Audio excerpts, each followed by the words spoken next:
cities, you will see nothing but betrayals by the petty bourgeois elements in our society. The African bourgeoisie is the most corrupt bourgeoisie in the world. In Africa, they seek luxury in the midst of mass suffering. For what is what, I ain't trying to round my luck this game up. I ain't trying to show skills to the brothers paid up. Emotions got me feeling like one time, like a fade up. I wanna talk all that money, but I ain't got my weight up. Now I see life like trading knuckles in a fist fight. The insight that I acquire from the skills and eyesight. The street life you glorify is the mean life. The weak, strong, wicked, everybody living still dies. Back in the days I used to master these rap shit, rapping fantastic. Flick words like vocal gymnastics. Started with some slow words like nigga is spastic. I melt mics with these words like fire to plastics. I really miss them days. We used to throw dice. Barefooted, now we making dough. We're buying 2 nights. Taking misses on a cruise. Dinner in the moonlight. We having dinner stuck in black. History like Kushites. But you must not think that they represent the people. They only represent their opportunistic self, using the people every step of the way. Hey you, I'm sleeping, I'm falling, I'm reaching out to higher powers. They guarding me, they guarding you, not the Messiah liars. I breathe the breath of life to you all like I'm Jeremiah. I'm innovator with the vocab like I'm Zebediah. My dreams me drag on, but I still spit fire. And if you talk to you decrease, we give you more fire. Quick fire with the power, 1,000 volts of light wires. Cause evidently and lyrically I'm top tired. Let the shirts ring out, let the voice ring out. Let the revolution begin without a doubt. Give me the Molotov, let me swing one in. It's true life with freedom, but feeling is one thing. I took the game to its threshold, I took the well. I read it out like a crooked lawyer. You take this and you take that, and known to your brother. These 2 hands, what's the face and one, what's the other? Here then the masses must come without pity and without mercy to trample upon these reactionary pigs who after the people have gained struggle through their blood, come to hand back the gains on a silver platter. IGMC sell them the sweat to this conscience. Speak more repertoire, talking more recompense. TikTok rappers talking tough in their content. With more rubbish like an average Nigerian conference. Living this life is like dying every day. The weed smoke, the alcohol, the sex and foreplay. I realized the game is trying to dose me with the poison. I took myself out, I made peace with the noises. Now I lay back and tell myself I got a spice in it. God, man and conscience, GMC, no hype in it. Listen well, listen to these words, no hype in it. If some go hiking it, double C's are dicing it. Elevated consciousness, each one teach one. Celebrated ruggedness, take one, give one. They say the family lose when the family fuse. But it's real when you gotta call the family lose. Thus, not only is the revolution inevitable, but it is clarifying itself and it is qualifying itself. For the African masses everywhere, the clairpoised position now for class struggle has become... That was a classic joint. I'm sure you guys liked that rap music from my good friend GMC. Class struggle. It's what we're going through in Africa. It's part of the reasons why we remain where we are. But there are huge swaths on the continent of Africa that are slowly improving in terms of their economy and their independence. There are some regional blocks that are slowly beginning to fix up. But what up, African family? Welcome back to the African Bwala. It's going to be a reaction video to Mehdi Hasan and Daniel Bwala. So Mehdi Hasan, I'm sure you guys know who that guy is. Very intelligent interviewer. He knows how to ask the right questions to the right people. He doesn't mince his words. Mehdi Hasan, I'm not even sure where he's from. He's obviously from the Middle East somewhere, but that is irrelevant. So he had this interview with Daniel Bwala. And as you can see on my screen here, Bwala from years ago, from 2024, actually, he says Mehdi Hasan, Bwala is giving Mehdi some credit for his intelligence. It says Mehdi was only Mehdi Hasan on the planet that I find as ruthless in demolishing Piers Morgan's manipulative journalism. This guy is a terrific debater, sweatless flow of thought, deadly fact checker, mastery of rhymes, deep knowledge, on the issues. His book, How to Win in Every Argument, is a bomb. So the problem here is Bwala did not realize that he was going to fall victim to what he was praising at some point in the future. And personally, it's not even about Bwala for me. It's not about Bwala and how he goofed or how he thoroughly disgraced himself. It's not even about how he embarrassed Tinubu or how he exposed himself for being a liar, contradicting himself multiple times. It's more about you guys that support these people. You see, when you, the people, you put your support behind charlatans like Mehdi Hasan, rather like Daniel Bwala and Tinubu's government, you are the ones that have no honor and no dignity. You're the ones that have no integrity. You're the ones contributing to the mess. You are the ones sustaining the mess that we are in as a society. I mean, it's not a secret any longer that we have a messed up society. But if you, the people, continue to support these individuals that have created the mess of the society, then you're the one. You that supports them, you're the one that has yourself to blame. Guys like Bwala, they've already signed their souls. They've already sold their souls, so they no longer have shame. And we understand that the only reason why they are protected is because the system rewards people like that. I'm speaking about the Nigerian system. We remember Reno Omokri, the same thing, or so many other people. All you have to do is just become a liar, a blatant liar that has no regards. You will be rewarded by the Nigerian system. That's how it works. Thank you so much, Civic Space. I see you, my brother. Shout out to you, bro.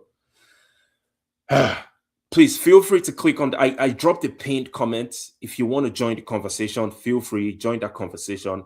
I'm going to try to keep this live stream within 30 minutes. I want it to be done in 30 minutes. We have about 4 videos, 4 clips to react to from Mehdi Hasan interviewing Daniel Bwala. I just called him Bulaba because to me it sounds like the guy is just saying Bulaba.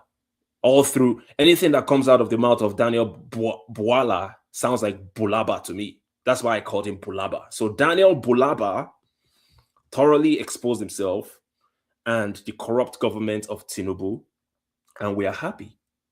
We are happy because he has just made a spectacle of themselves in front of the world. And now I'm not saying the world is going to come and save us or the world is going to be happy or anything is going to come out of it because the world witnessed that. Because that interview was conducted on Al Jazeera, which is a global media organization. And if you checked out the audience, there were people from all countries, all nationalities.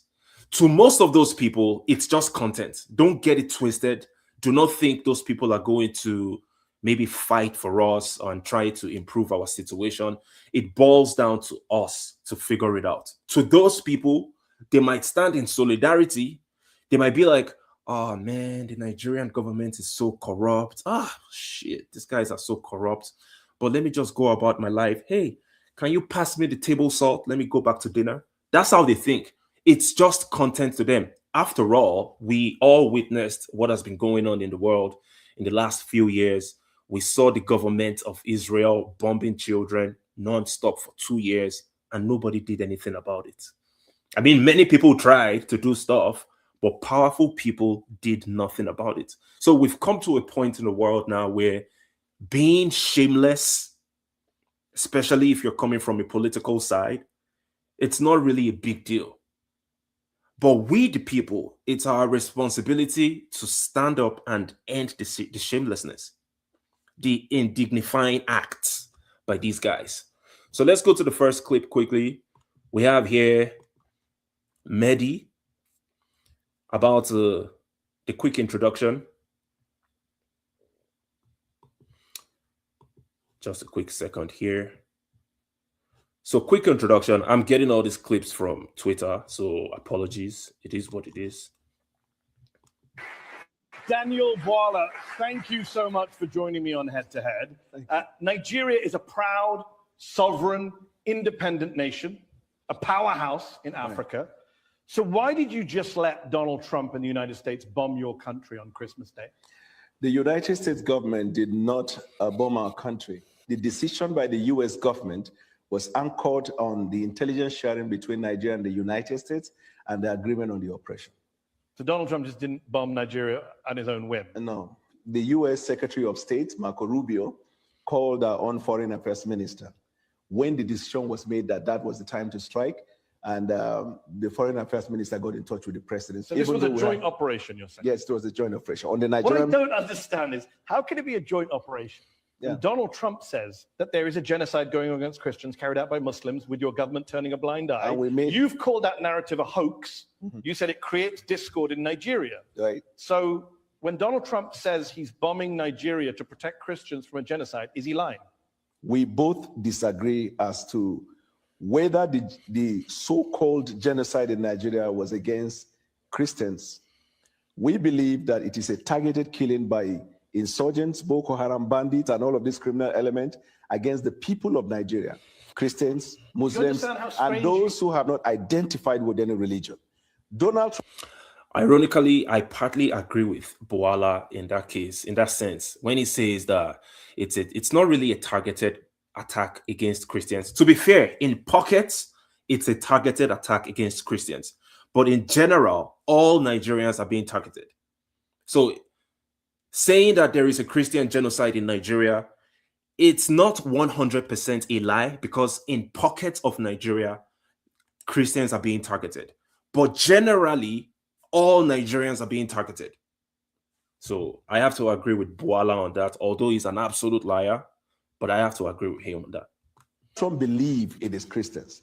We now felt, rather than arguing about whether it is against Christians or not, there is one area we both agree, that we have a joint interest in the fight against terrorism. But you're fine with the fact that his motivation is something you disagree with. You think it's a hoax? Yes, because... So when Donald Trump says there is a genocide against Christians in Nigeria, is he telling the truth? It is a half-truth, in the sense that, yes, Christians have been affected, but the whole truth is that both Christians, Muslims, and those who have not identified. I said the narrative of Christian genocide was a hoax.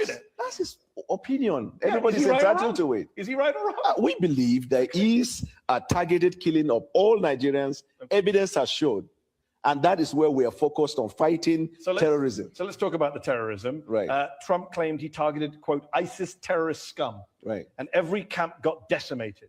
But a lot of investigative reporting on the ground shows that few, if any, combatants were killed. Some bombs landed in empty fields. A local leader in one of the districts said, the same militants we knew are still there. So you can imagine how weak and pathetic they've made us become as a people. And I'm talking about Nigerians.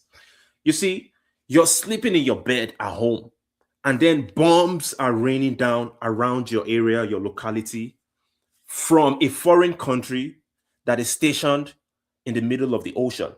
Because when the United States deployed those bombs on Christmas Day in Nigeria, they were stationed on the Gulf of Guinea, on the Atlantic Ocean. And they launched those bombs 800 kilometers away into different communities, and it affected innocent people. The reason why we've become weak and pathetic is because of the corrupt government and leadership that brought us to this point where other countries are intervening in our day-to-day lives. And innocent people sleeping in their houses in the middle of the night have bombs landing on their heads. That's how weak and pathetic they've made us become. Loitering around our communities. No, there were killings of terrorists. That's not what local leaders So I can call local television that testified. Arise News did, Channels Television did. Okay. So there was the killing of Well, you're not on the terrorists in ground that with place. respect. No, I didn't. Al-Haji Bunu, who's a traditional ruler in the district, says, we saw no dead bodies, even Because- where the bombs fell. Those are his words. No, because the bomb didn't fall in the town. It was at the camp, that enclave, where they gathered. Are you okay with having the Americans bomb Nigerian people's homes? I'm not aware of that one. You're not aware of Moriniki Saka, who said, I began to scream for help. I had to crawl my way out of the room. The missile tore through her apartment building, according to the Washington Post.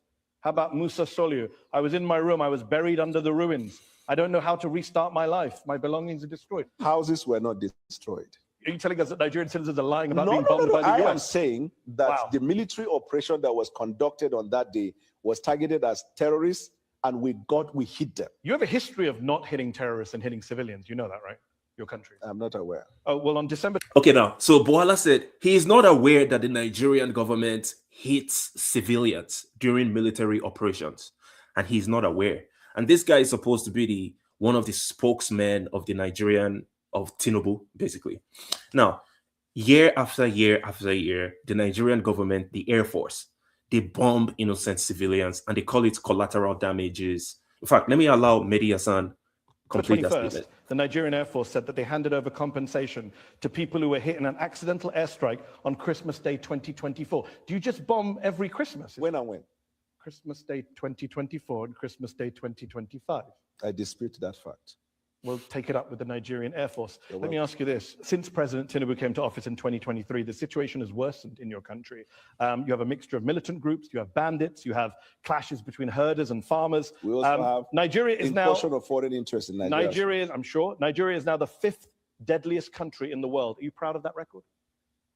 I acknowledge the fact that we have insecurity in Nigeria, and until the hoax narrative of the Christian genocide, then we began to see back-to-back attack in Nigeria. We had for the first 2 years of the president's administration a substantial peace in Nigeria.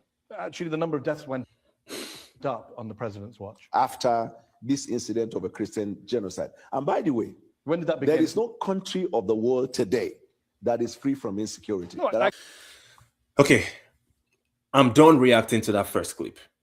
What is the takeaway from that clip? Bwala, Mehdi is introducing the audience into what we have going on in Nigeria as far as insecurity and asking some generic questions.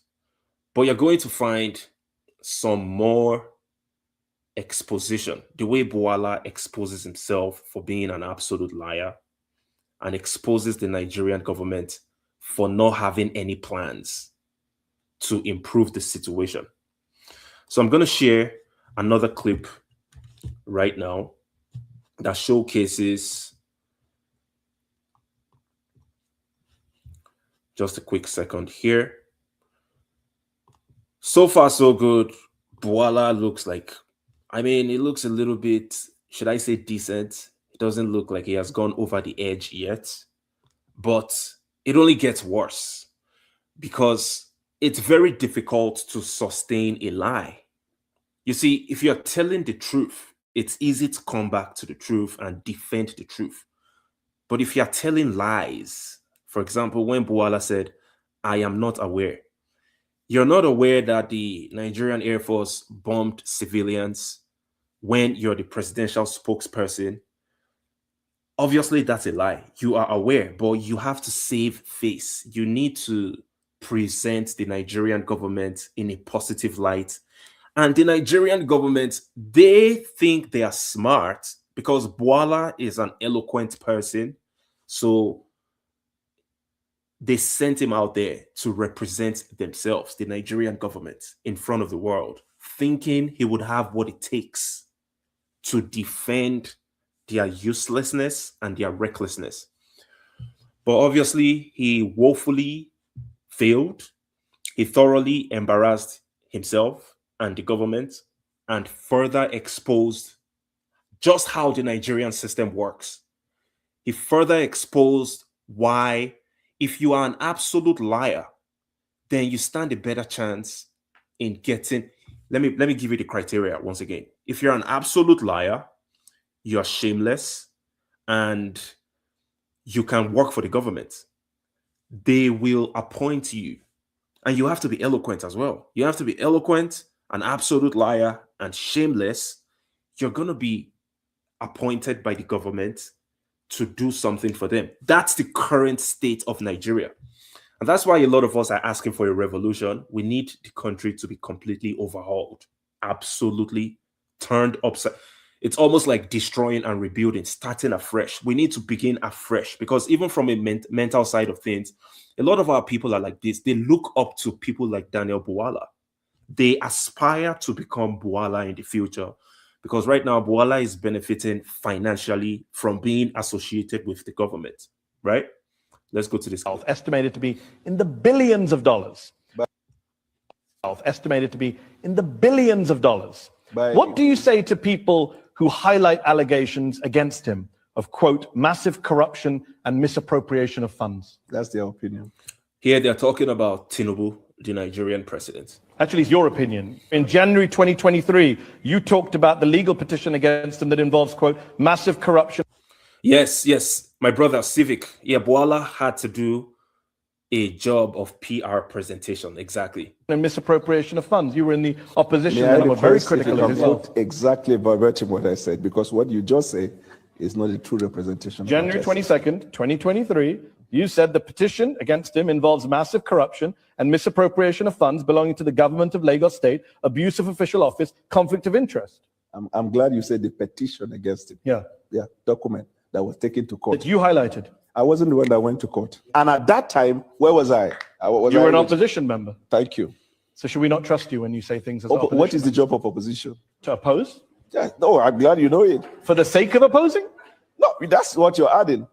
I mean, you didn't just say that. No, go to Westminster on Wednesday by 9 o'clock. Okay. You'll understand the job of the opposition. You can do whataboutism all day. That's fine. You also said that, well, you know what doesn't happen in Westminster in the US Congress? I know what does happen. Well, I'm telling you what doesn't happen. Politicians don't accuse other politicians of setting up a militia. You said they also accuse the governing party. You said at the time, mistake in judgment in appointing someone that eventually turned out to be somebody in the FC. Yeah, if you think that this is comparable to Starmer and Mandelson. Did you hear what this guy said? He's trying to use the US Congress and the Epstein files as a defense. They always find the worst of the worst in the countries that they aspire to be like, to use as examples so that they look good. But let's keep going. Good luck to you if that's your defense tonight. You said at the time that Tinubu... Look at the faces of these people. You see, these people are from all nationalities, all races, all creeds. Like I said, they make up the audience. So these people, God bless them, no beef. It's just content. It's just them understanding how the Nigerian system works. So someone like me, I'm happy that more people know how they now have a better understanding how the Nigerian system works, the psychology of an average Nigerian politician. I'm glad these people know, but these people are never going to save us. We have to save ourselves because we Nigerians, a lot of us, except me, obviously, we have that habit of always looking up to all these people to come save us. They are not going to save us. We have to save ourselves from this mess that we find ourselves in. Just wanted to put that in there. Started a militia to sway the election corruptly, and that they even threatened you. So how can we take anything seriously you say tonight in his defense? Your opinion, Nigerians. So my opinion is your opinion. Sorry, Daniel, it's your opinion. That was litigated in Nigeria to conclusion, and then as a country we moved on. We are more interested about the deliverables that we have for the Nigerian people, and we look for opportunities. Nigerians are very concerned about corruption, and Tinubu, you said this, Tinubu and his people created a militia. This is the first time in the history of Nigeria we've seen a political party creating a militant arm leading to election. Your words, January 2023. Context is everything. There is no context. I'm coming. You are quoting the things I said when I was in the opposition. And I understand that's uncomfortable for you. But No. If you want to disown them, that's fine. For you to ask anything I've ever said. So does he have a militia that tried to kill you? He doesn't have. I never said he tried to kill me. Did you feel that sigh from Mehdi? And Mehdi did a thorough job, in my opinion, by grabbing those quotes directly from Bwala. You see, these guys, they are able to lie. And then once they get rewarded, they can pretend like those lies never existed. But we are in the time of social media where anything that you put out there stays on the internet and everybody can verify. But that also, I don't know, in my personal opinion, it creates a scenario where people become numb to bad behavior. Because we've seen, for example, we know that Bwala is a liar. Before this interview with Mehdi Hasan, we know that Daniel Bwala is an absolute liar. But somehow, some way, we are just able to move on with life. And just like Reno Omokri, He's an absolute liar. Now Reno has been appointed as an ambassador. He's the Nigerian ambassador to Mexico. But we know that he is an absolute liar. And somehow, some way, we just move along. Because social media has inundated us with videos and information about those guys lying. They've lied so much so that it has become normalized. It's like this societal standard of lying, the societal standard of integrity has really, really dropped. Because we are just shown all these negative things happening over and over, and we do nothing about it. I myself have received threats from him and his camp. Your words. I never said that. You didn't say that. At a press conference on January 22nd, 2023. You're just denying. I never said that. Who said it then? A lookalike? No, I don't know what you meant by that. I know I complained at the time. You said about the conduct of. Okay, that's the second clip. We have 3 more clips to react to.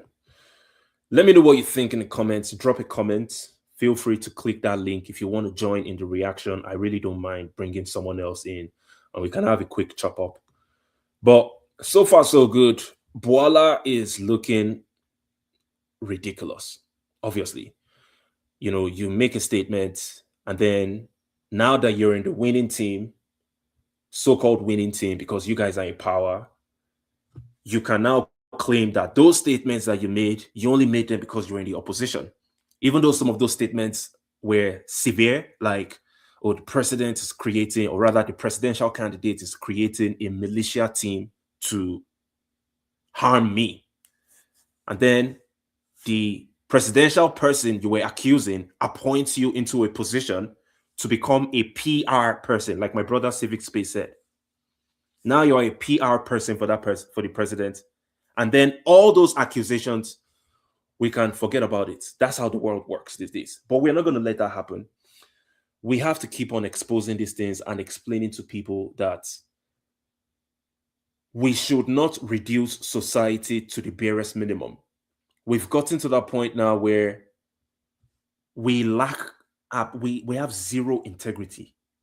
Not just Nigeria, the entire world. Because one of the most tragic events that happened in Gaza, to me personally, and I'm not saying that I love Palestinians so much, I love everybody equally. But that situation that happened in Gaza was so disturbing. For 2 years, children were getting bombed and bombed and bombed. Tens of thousands of children getting slaughtered. And the world did nothing about it. That really troubled me personally, right? It just shows me that humanity has really, really diminished. To you? Yeah, if people think I have drug money in my bank and I don't, then yes, I would do everything I can. Unfortunately, people do not. Tinubu is not just super rich. It's what he does with his wealth. In 2019, 2 armored money trucks. Okay, brother. Were seen going into his house, coming out of his house. Where did that money go? No.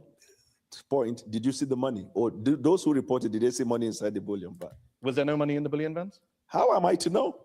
You said it was money in the vans at the time. I never 2023, February. You how said, how could I have known it's a tragedy that I know your words better than you do. There is only one person in Nigeria who is alleged to have moved money through bullion vans, and that person is the presidential candidate. You said that on February 17th on Channels Television. So let me give you a context to what is going on here. Because listen, it's not, I don't even need to say it again, but let me just say it one more time. Let me reiterate. Nigerian politicians are some of the most corrupt human beings on the planet. They are extremely corrupt. They are reckless, and they are very lucky. They are very lucky because they don't really get pushback from us, the Nigerian people. If this was happening in Nepal, for example, they would have been crushed. We saw the Nepalese citizens crushing their corrupt politicians not too long ago. But in our case, the Nigerian politicians, they just get freeway. They are so lucky. So what happened was, prior to the presidential elections in 2019, bullion vans were found driving into Tinubu's private residence in Lagos. You know, bullion vans are used to convey money, tons of money, billions. This was right before the presidential elections. Thank you so much, Civic Space, for joining. Peace out to you, brother. Thank you so much. Thank you so much for having me. Thank you. Yes, sir. So while that happened, obviously, the only reason Tinubu was one of the top guys in the APC, the political party that was campaigning for the presidency in 2019. Buhari won that elections. So the money that Tinubu brought into his compound using those bullion vans were used to bribe Nigerians, because during the elections in Nigeria, there is so much bribery. People get paid chicken change to vote for specific political parties. That's how it works. We've not achieved that level of political consciousness yet. So it's easy to sway the people with money. And it's also because poverty has been weaponized. You know, if you have a society where 75% are poverty stricken, then it's easy to bribe them with money to do anything that they want, right? So that's the context behind this conversation in this little clip between Mehdi and the boy, Daniel Bwala. 2023. Thank you for notifying me. So where did the money go from the bullion vans? There was no money inside. So why did you say there was? I said there was no money inside. But you said at the time, you said he's the only person to have moved money in bullion vans. When did I say that? What was the event in Nigeria? Oh, so you were lying because it was an election campaign? No, I never said that. I say, how can you prove that just because a bullion van goes into a person's house and comes out that there is money inside? Maybe because people said it was vote buying by Tinubu. Tinubu himself said, I gave money to the people. You know he said that? Yes, I also give money when to you people give money myself. to people, people would say that's vote buying. Politicians, rich politicians. Give No, he people doesn't money. give money to people on election day, but he helps people. But people at the time said it was vote buying. Do you agree with Who are that? the people? So let me explain. When this guy says, but he helps people. I don't need to further explain what these guys are saying. It's clear enough. They are both eloquent. You guys understand what they're talking about. But when this guy made that statement about Tinubu helps people, you see, in the context of Nigeria, when politicians help, it's like they are doing you a favor. They steal your money as a poor person, then they use that money to help you. And also, part of them helping is when Tinubu helped Bwala to get that position as a presidential spokesperson. That was a help. It's a favor for a favor. Nobody really does anything for the betterment of the society. I'm talking about the government folks. They only do stuff to benefit themselves. And Civic Space, anytime you feel you want to interject, please feel free, brother, anytime you want to. You said, no, I never ostensibly, said that. I can't believe you still keep walking into this. You said it was done ostensibly for vote buying. Do you agree with Daniel Bwala or not? Please don't lift up a glass of water. He would try to dodge even anything. The presidential elections, even his own statements. bullion vans. It says, do you agree with Daniel Bwala? Do you agree with yourself? Yes or no? Because that was I love the way Mehdi actually put him on the spot, using his own quotes, really. Then do you really agree with yourself? Or you are disagreeing with yourself, not this time around? And, Daniel Bwala had to do what he had to do. And, well, I don't think... Well, at some point, I was enjoying the way he was being marshaled about it. But at some point, he began to deny. I would have respected him more if he had accepted that he had made such statement in the past and said, well, this is my position at the time. And I admit that I actually made such statement. But this is my position now based on so criteria. I would have respected him more that way. That, okay, according to my own position that time, this was the reason why I came to such conclusion.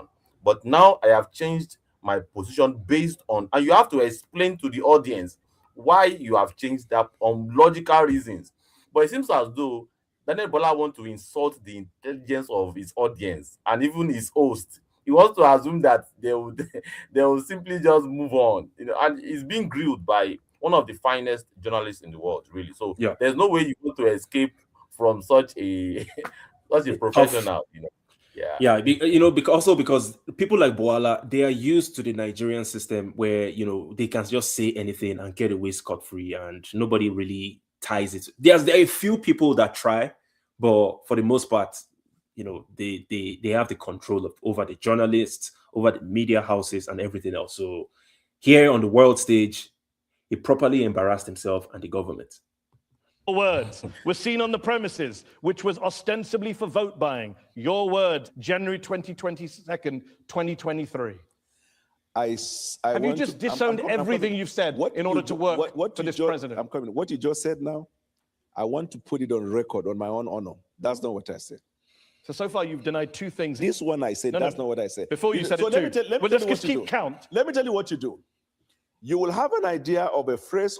Okay, so we're going to take a break from this quickly, and I'll show you one other very, very notorious guy that is now flying the flag of Nigeria. Oh, I'm so proud to be a Nigerian. I love my country so much. I'm talking about Reno Omokri. So this guy, they've become absolute clowns, right? But even though these guys are clowns, they still have a lot of supporters. And that's the funniest thing. Look at this guy. You find someone like this is draped in green, white, green. He has the green, white, green. Let's listen to some crap that this guy has to say. Just a little bit of it. We're not going to listen to the entire 3 minutes, maybe 1 minute, because it's not even worth listening to. The guy is absolute trash. He's a liar. Okay.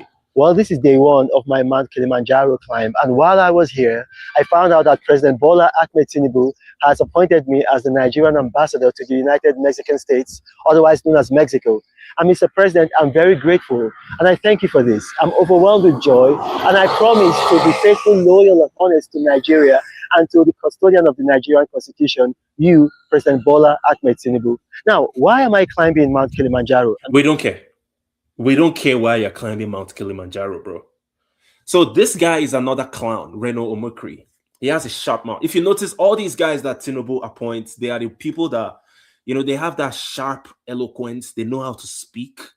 And when they were in the opposition, they were not even oppositions. They were just thieves waiting in line to become the next thieves. Because in Nigeria, we've established a turn-by-turn Nigeria Limited, where thieves are waiting to take over from thieves. So this guy, he criticized Tinubu, called him a drug dealer. We are not denying that. I'm not saying that Tinubu is not any one of those things. Called him a drug dealer, said he faked his certificate from the Chicago State University. And then Tinubu brought him closer and said, I'm going to appoint you as an ambassador. Fast forward, this same guy, Reno Omokri, said somewhere, and I don't have the video, I would have showed you, but he had said that I will never ever work for Tinubu. It goes against my honor and principles. Right now, in this video that I just played, he just said that I'm not only going to be working for Tinubu, but I'm looking forward to working. He said it indirectly. He thinks we're not smart. He said, the custodian of the Nigerian Constitution, the president, Tinubu, I promise I'm going to be loyal and honorable to him. So that means you've just gone against your own word. But it is what it is. Like I said earlier, there are so many absolute liars that are exposing themselves. And this is where we find ourselves. Thank you so much, my sister. Love, justice, and peace. Yes, totally don't care why he's climbing the mountain. Nobody cares why Reno Omokri is climbing those people. Nobody cares. But these guys always feel as though people actually care about their adventures. All of this kind of adventure to basically is just show off, really. If it's not show off, if it's just eye service, and they want to assume that their followers or people that constitute their audience, they really care about it. What Nigerians care about is not whether you are going to Mount Kilimanjaro. What we care about is good governance, really. These are personal stuff that is personal to you. But it seems as though these guys, they have a way of disrespecting the Nigerian people, despite the fact that they are public figures. They will have this front of being advocates, or perhaps like a representation of the people in their rhetoric. But in actual fact, they are basically representing and selling their own market. In actual fact, all right, yes. It has nothing to do with whether or not people live in a better condition, or perhaps Nigeria is in a better place. so far it is going to be in their favor, or perhaps give them some perks in the corridor of power. They don't mind. And of course, the fact that these guys have said, so many things about, and of course they said they had the facts as at the time they were saying all of these things about Tinubu, and now they are working for Tinubu, means one thing and one thing only, that these guys were never opposition. They were never really, really concerned about the facts. They were just saying all they were saying just to get rewarded by the system. And it is very, very unfortunate that these are people that are really, relevant in Nigeria. He has millions of followers across all social media platforms, and that is very, very dangerous. And of course, when I look at it and look at the kind of following that these guys have, and how they dish out constantly. These guys dish out, propaganda, and really socially engineer the minds of these people to a large extent. But we are here. We don't start. All right. We go. Yep. We go try to neutralize and call out their BS as time goes on. So yeah, we're gonna try our best. Man, thank you for that great reaction, my brother. So let me show you another aspect of the conversation between Mehdi Hasan and the clown Bwala. But they also brought another clown. Let me explain something to people. Whenever you see any Nigerian that has this hat with this infinity logo on, just know that person is a liar. Okay? That person has no integrity. Automatically, is this really infinity logo or a logo of shame? If you know how handcuffs work, this is exactly handcuff, really. Man, I never saw it from that perspective, but this is an absolute chain, a logo of enslavement. That's what that represents. And these guys just know that these are slave drivers. Their ancestors are the ones that sold African people as slaves during the slave trade. These people that you're seeing here. So let's listen to what these slave drivers have to say from Mehdi Hasan. Aisha says that your party is turning Nigeria basically into a one-party state. I disagree with her. I want people to know something about President Bola Ahmed Tinubu before the man comes to government. So this guy, what's his title? This guy says his title is... With her. I want people... Tunde Doherty. Let's know their names. Tunde Doherty, UK chairman, APC. What does that even mean? Why is there an APC in the UK, the United Kingdom? But let's keep listening to this guy.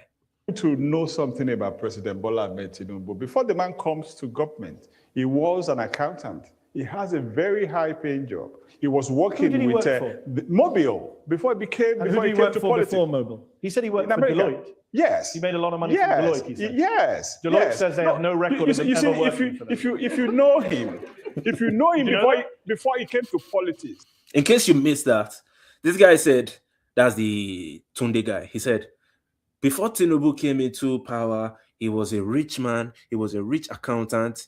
And then Mehdi reminded him that, did he work for Deloitte? According to the claims, Tunde said, yes, he worked for Deloitte. Mehdi said, Deloitte said, we have no record of Tinubu working for Deloitte.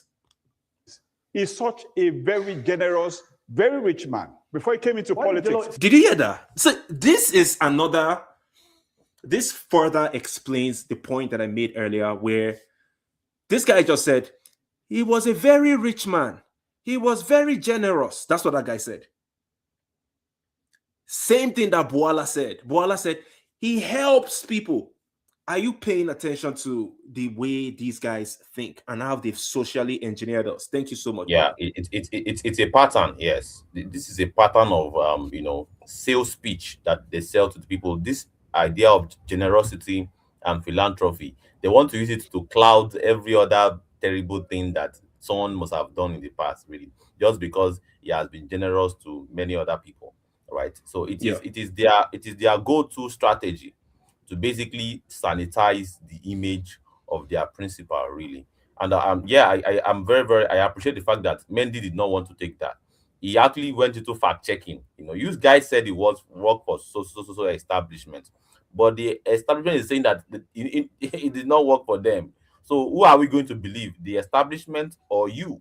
And of course, it will now bring us to the next line of investigation, whether or not where got his money from is actually legit or legal or not. So many of these things will lead to each other. But these guys, they will quickly want to switch from that investigation,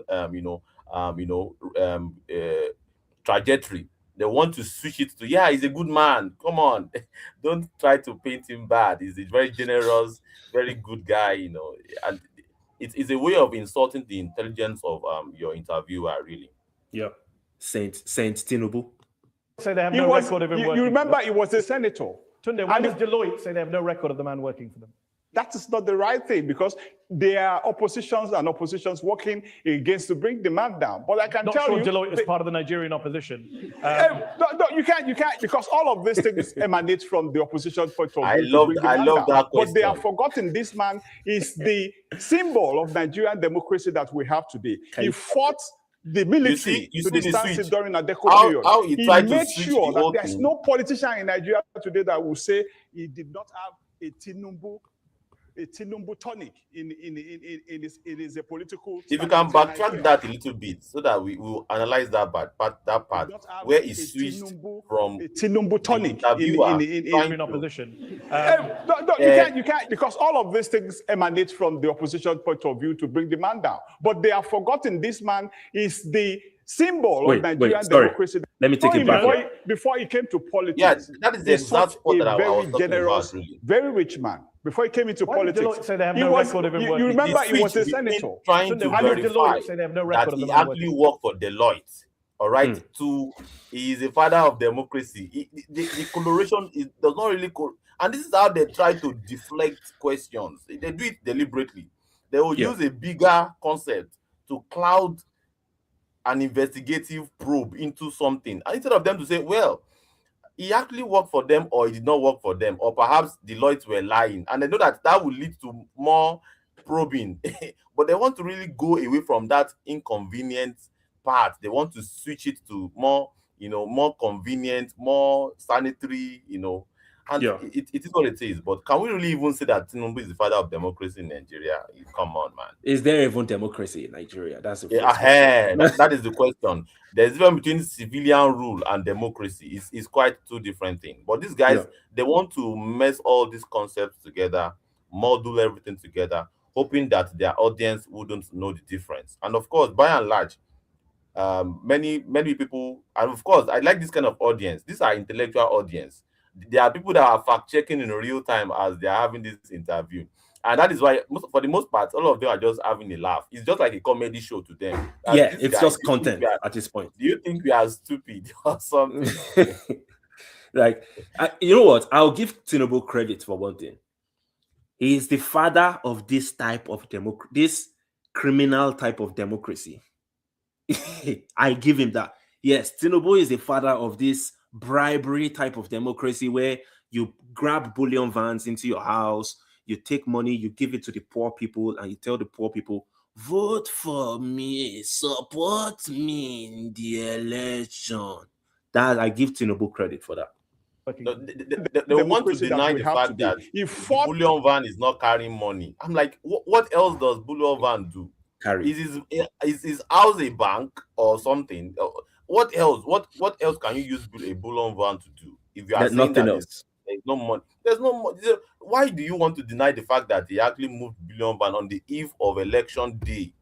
And of course, they want to run away from that and say, well, it's for philanthropic activity. Why does it have to be that day? All right, that he chose to be, to whip out his philanthropic, magic wand. It's crazy.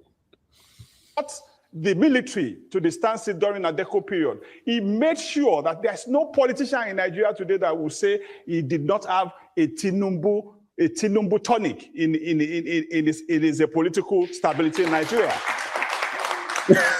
Who are the three people clapping? To the audience have been waiting. Tinubu tonic. What does it mean by Tinubu tonic? That they said, whatever that means, really. You have said in the past, I don't even know. I don't even know why I'm bothering.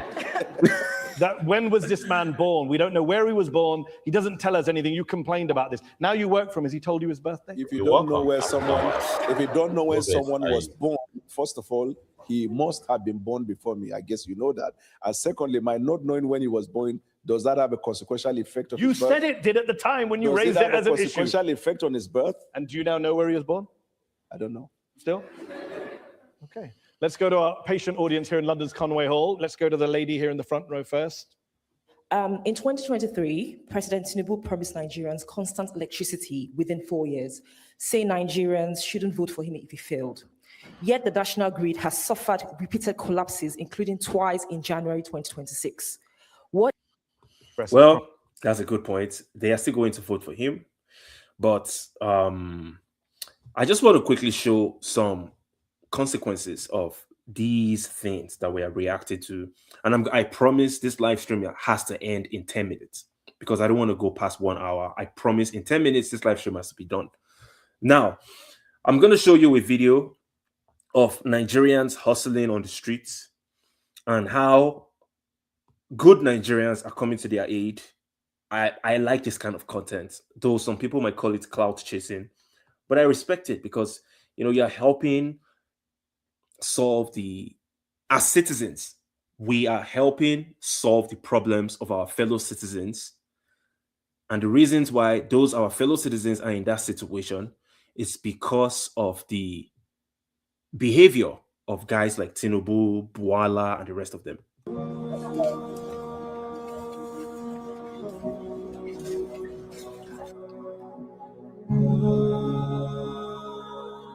So in Nigeria, we have all types of hustlers. You see this guy is washing cars in traffic. He's just randomly washing people's cars and he's hoping that they can tip him. So people have to do anything to survive. And then we have this content creator, you know, just look at the interaction between the both of them. Oh. What's your... How you doing? No, come. Don't worry, come. Leave the car. How you doing? Fine. What's your name? Bwala, sir. Bwala. Yes, sir. How many years you done the wash car? Long 2 years, sir. 2 years. Yes. Aside from washing of car, what other things do you do? Do you have any? Now, number my work, normal, but now money for freedom. I make me call the this work for outside. I do number now money for freedom. I just in that the car wash. I don't want you to work again today. So how much do you need to do your freedom? 250,000. Okay, I want to support your. So let me just. So the guy washing the car, he's doing it because from his explanation, he's a plumber. He actually has a skill. This is a skilled man, but he doesn't have the tools to begin his business or to find a way to start earning money for himself, and he needs 250,000 naira. 250,000 naira is maybe about $200, something like that, and he needs that money so that he can pay for some certification and then he can begin working as a plumber.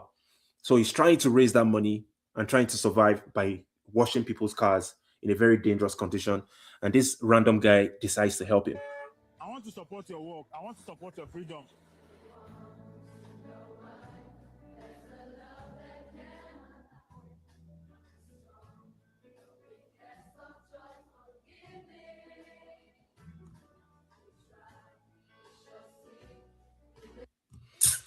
It's heartbreaking, you know, seeing a full-grown, able-bodied man, a strong man. You see, he lifted that guy off the ground. A full-grown, able-bodied man, strong. The guy, he said his name is Adegboyega, so he's even a Yoruba guy. That proves the Yoruba people that are saying, we have to vote for our, because it's our Yoruba, we have to vote for him. This is our fellow Yoruba people suffering, even though your so-called Yoruba guy is in control of the country. So it's not about tribe or ethnicity. Stop using that to deceive yourself, to allow yourself to be divided. It's never about tribe, religion, or all that stuff. It's about classes. The oppressors are going to remain in the same class, and we, the oppressed, we're going to be in the class. Also, for this kind of content, it's a little bit, you know, people can say, you know, if you want to help someone, you don't have to bring a camera and be showing it to the entire world, which I agree with to an extent.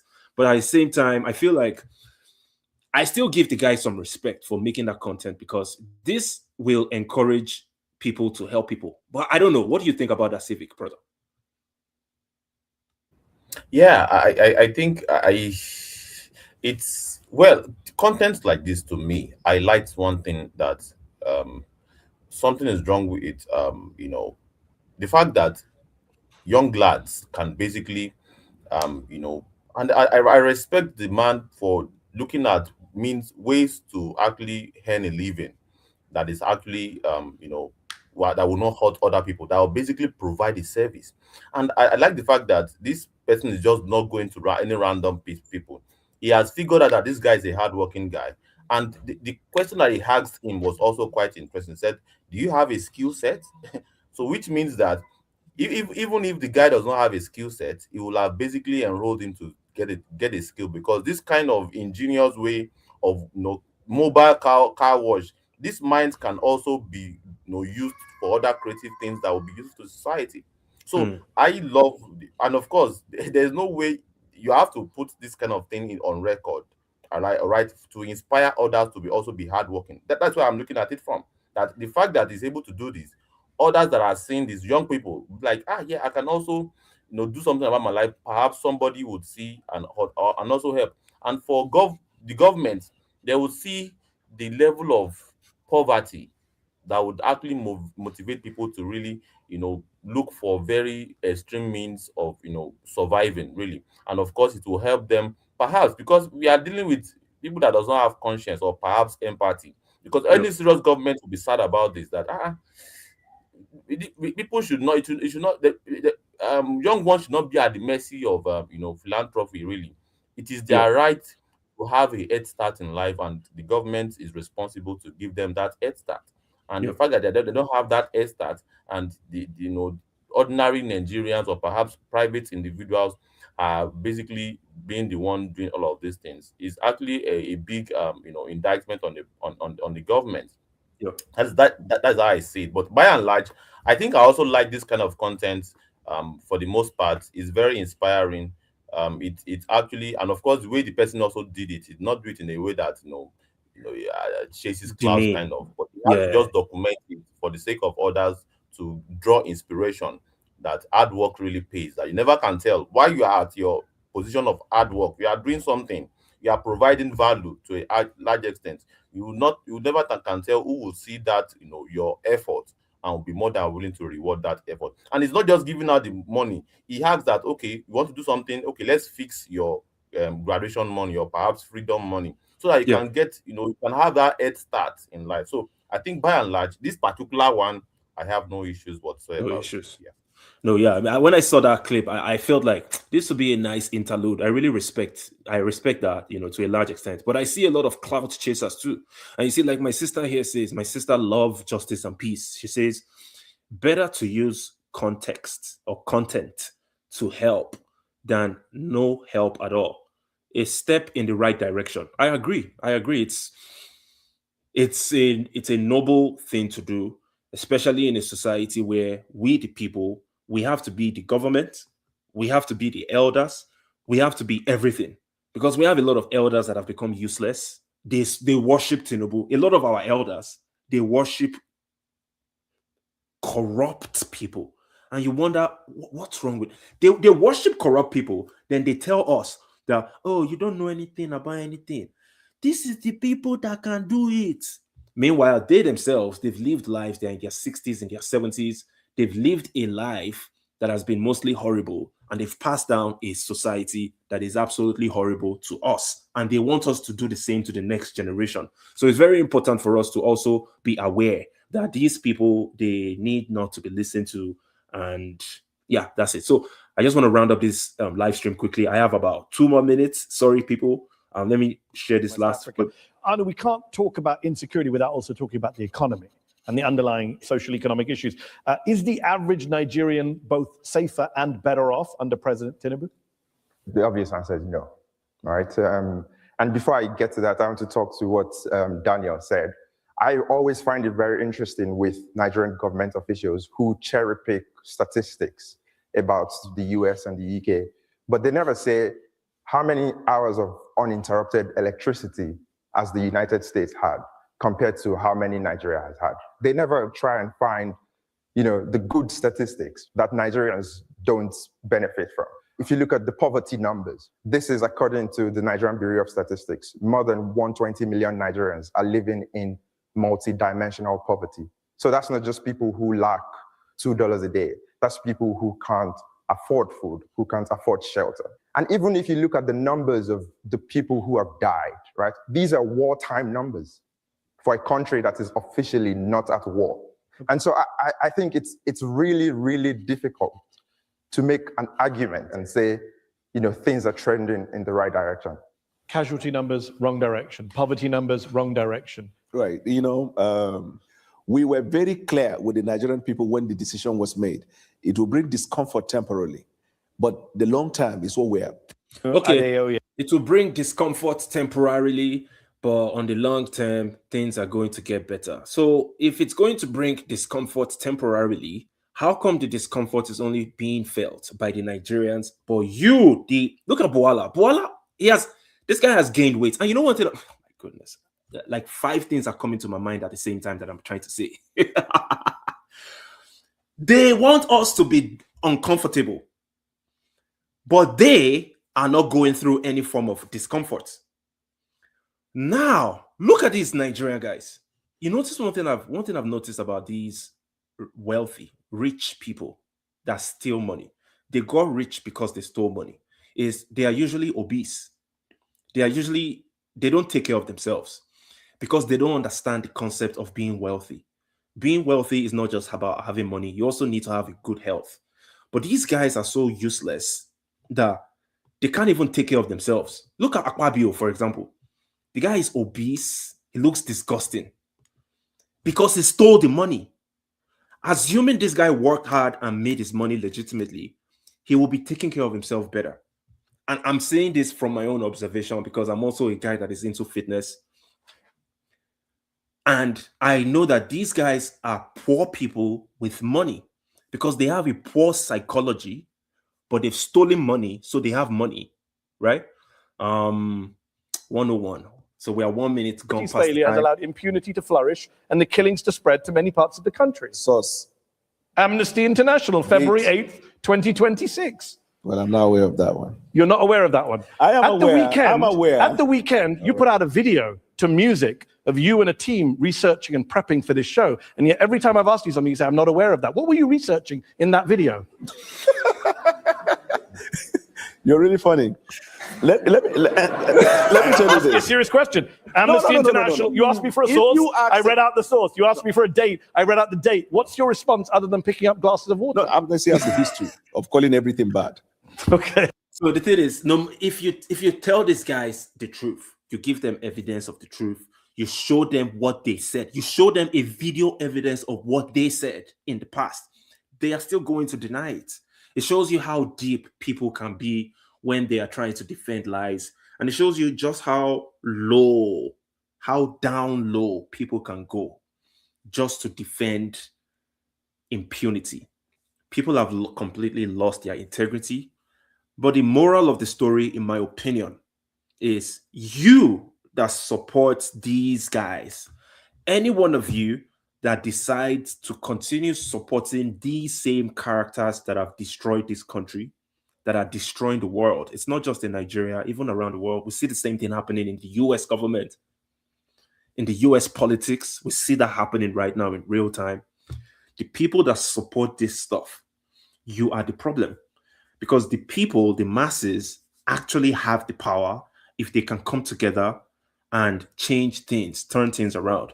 But it's unfortunate that the masses would rather, not the masses, well, a huge part of the masses, they would rather support these people, the few people in power, just so that they can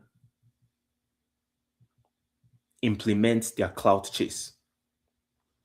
So this is my final video of the day, my final reaction. This is the legendary comrade. My sister, love, peace, and justice. I really want to know your thoughts and opinion on this man, Mr. Showore. Showore is an absolute legend to me. He is someone that I respect so much. He's trying to, people, if you've been following the African Wahala, you know that the African Wahala he has completely lost hope in Nigeria. But people like Showore give me hope that as a society, we can potentially turn things around if we implement a revolution. And Showore has been trying to inspire Nigerians. He has done it so many ways, showed us how to resist oppression. He He has showed us how to resist and how to call out people like Daniel Bwala. As a matter of fact, it's only people like Shore that the corrupt government officials fear. They fear the guy. Luckily, he doesn't have that massive support yet. So their fear of him is not at the highest level yet. But once the people can rally behind Shore in massive numbers, man, Shore is a serious thorn in the flesh of the Nigerian politicians. Justice Musa Lima, right across. And I told the judge right in front of him, because I spoke. I said, your lordship, or whatever you are, you have just helped this man to end his career. And possibly ended your own career too. He said he doesn't care. He still has my passport today. But the basis for the case has fallen apart. So I fought Egbetokun and he arrested me 5 times in 2025 alone. Different times, including arresting me for protesting for Nnamdi Kanu and charging me to court. In fact, he was planning to rearrest me again before that week he was removed. They went to 2 weeks before they went to one Jabi court in Life Camp to get a Ankara court order against me that I cannot speak about him. I can't call him legal IGP. They already have 5 criminal cases in court. And on one occasion, they tried to break my hand in the cell. Anyway, you all heard about that. So he had gone back to the court again because they had already hired a lawyer, SCN, who will go back to court and file that the judge should order me arrested for contempt of court.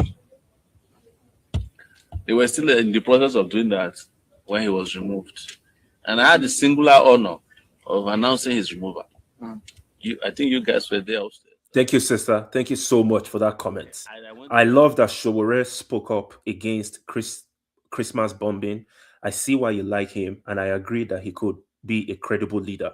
I really appreciate your comments, my sister. And we always, when we say people think it's a joke, and it doesn't only speak to those in power, it speaks to those of us who are aspiring to get to power as well. In fact, we need to be more humble than everybody before us. Because otherwise, the public will even be more upset with us than these other guys.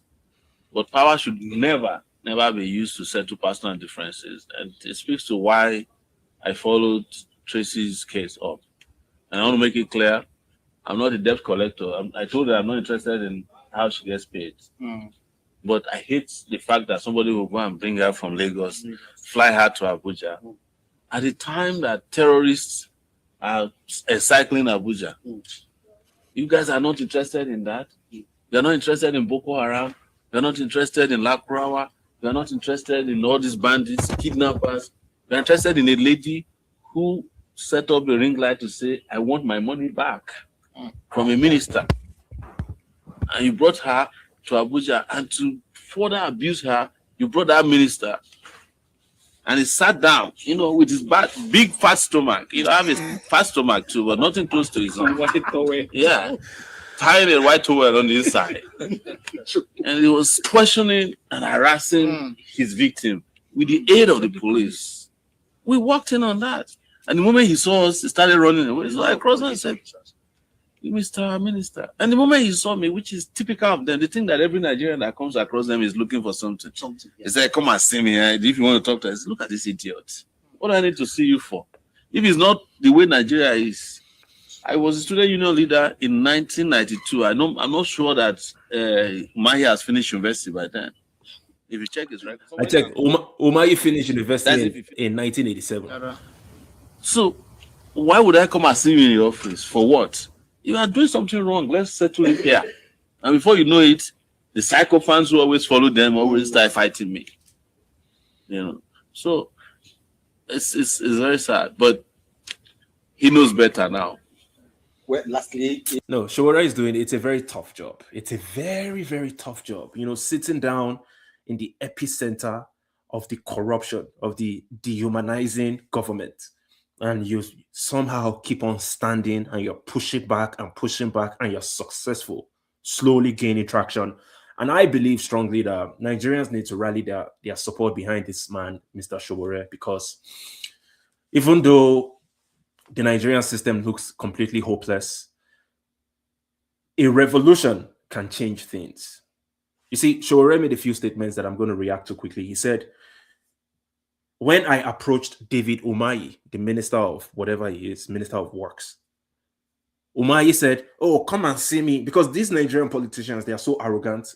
They see Nigerians like they are slaves. So we have that relationship in which we, the regular citizens, they expect us to be slaves to them. And it works for the most part. Most people subdue themselves for these corrupt politicians. But Showore is saying, look at these idiots. Now, that statement alone will inspire a lot of people to stop genuflecting. That is genuflecting, typical. It's going to inspire people to say, you know what? I need to have some dignity for myself and stop subduing myself for these corrupt people. We know they are corrupt, but we have to subdue ourselves for them just so that we can eat crumbs that falls from their table. And Showore is teaching people in real time. You need to stop doing that. But let me allow you to react civic space so that we can round up this live stream once and for all. And thank you so much. I apologize. I've gone 11 minutes past the time. So, just take your time, have a quick reaction, and we can close it up. Thank you so very much, the African Wahala, for this live stream. I want to I want to hope that this sort of live streams this will not be the first and the last of it. I believe in the coming days would indeed be having stuff like this because it is important. When good people decide to keep quiet in a society where oppression and suppression is the order of the day, then they are basically aiding the oppression, indirectly with their silence. The reason why some of us are angry is because by and large, some of us don't even want to really do this in terms of jumping in front of the camera or having a thing or two to say about what is happening in our society. But because a vast majority of people that should do it, those that even have more intellectual, prowess than us, those that even have more oratory skills than us, they are keeping quiet. Those that they have read all of the books in the world, that are more exposed than us, they have seen the world, they are basically observing table manners right now. That is why we have to do what we have to do. And of course, that is also very much tied with a person like Showore, who ordinarily, stand a better chance of, basically striking some level of agreement with these guys, and he will be among them in minutes, right? Because this is someone who at every level, they'll be more than happy to have him in his camp. If they can have a Bwala in their camp, if they can have a Reno Mockery in their camp, if they can have all of these guys in their camp, they'll be jubilating if a Showore comes to their camp, because it's an addition to whatever it is that is their their achievements. But for a Showore to stand with the people when it is even not very convenient, you can see somebody.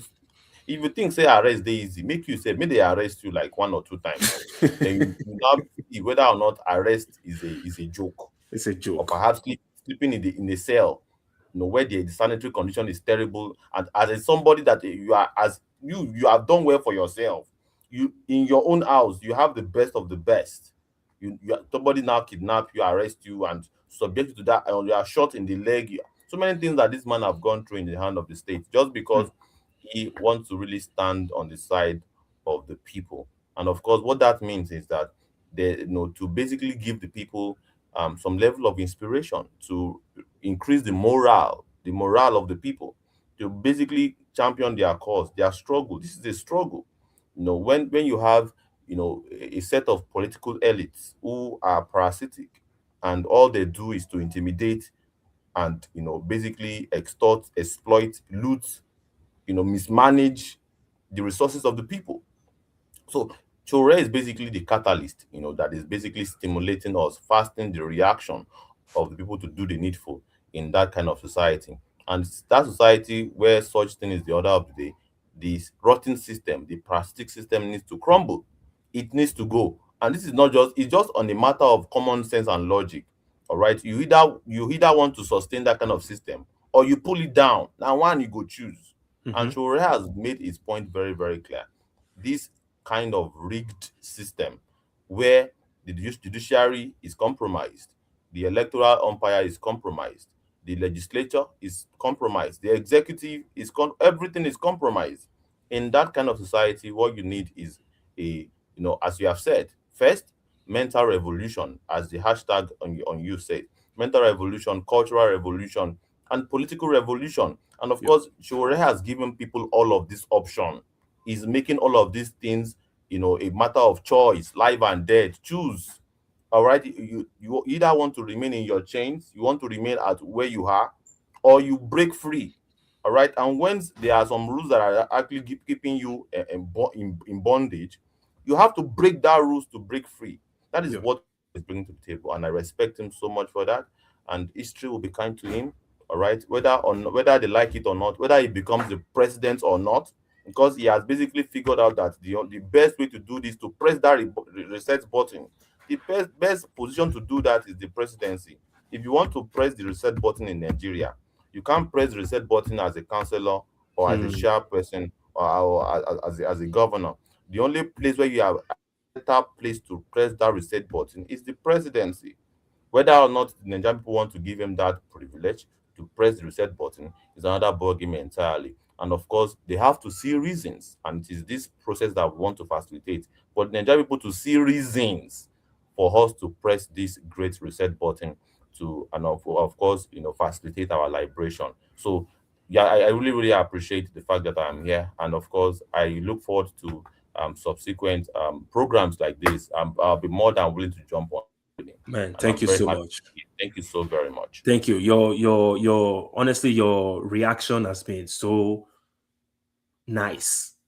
I don't even have the best words to describe what you're doing, but you've thoroughly broken it down. There are so many things that I actually want to react off your reaction, but I also don't want to go too far beyond the time. So I'm just going to end it here. You said a few things that I really, really want to touch on, but I'm just going to end it here for now. Hopefully, soon we're going to have another discussion and we can further break it down, especially that reset button that you mentioned and through the position of presidency. I want to expand on that conversation, but we can have that conversation at a later time. I really appreciate you and everybody listening. I know you like Civic Space. So I've dropped the link to his YouTube channel in the comments. I encourage you to subscribe to his channel. We know they shake bomb for those channels. So we in our political things with the talk. Yeah, we're talking about how to liberate ourselves from the mess that we find ourselves in. So subscribe to Civic Space channel if you like that kind of content. Subscribe to the African Wahala. Make sure you click the like button, share the video, and all that good stuff. Thank you so much, everyone, for watching. Peace. Thank you, Liberation.